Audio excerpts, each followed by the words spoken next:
நேரம் போனால் திரும்ப கிடைக்காது.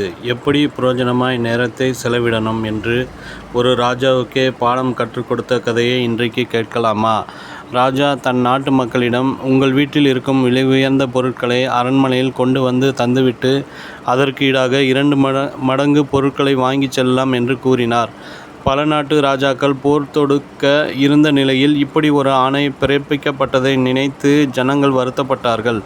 ராஜாவிற்கு ஒரு பாடம் கற்றுக் கொடுக்க வேண்டும் என்று ஒரு வாலிபன் நினைத்தான்.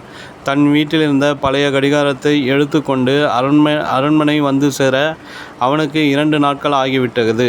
கடிகாரத்தை ராஜாவிடம் கொடுத்தான். அதை பார்த்துவிட்டு, இந்த பழைய கடிகாரத்தை தந்து என்னை ஏமாற்றி பொருட்கள் வாங்கிச் செல்லலாம் என்று நினைத்தாயோ என்று கோபப்பட்டார் ராஜா. வாலிபன் ராஜாவிடம், எனக்கு அரண்மனையிலிருந்து எந்த பொருளும் வேண்டாம். நான் வீட்டிலிருந்து கிளம்பி அரண்மனைக்கு வர 2 நாட்கள் ஆகிவிட்டது. என் நேரத்தை எனக்கு திரும்ப கொடுத்தால் போதும். அந்த நேரம் இருந்திருந்தால் நான் வேலைக்கு சென்று என் தேவைகளை பூர்த்தி செய்திருப்பேன் என்றான். நான் எப்படி நேரத்தை திரும்ப தர முடியும் என்றார் ராஜா. போர் பதற்றத்தோடு இருக்கும் நாட்களில் இந்த ஆணை நம் நாட்டிற்கு தேவைதானா என்றான் அவன். தன் தவறை உணர்ந்த ராஜா, நேரம் எவ்வளவு உயர்ந்தது என்று தனக்கு புரிய வைத்தமைக்காக அவனை கனப்படுத்தினார்.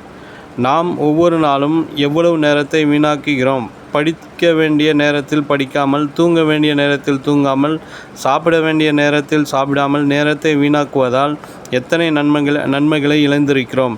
நேரத்தை முறையாக திட்டமிட்டு பயன்படுத்தி ஆண்டவர் தரும் ஆசீர்வாதங்களை பெற்றுக்கொள்வோம்.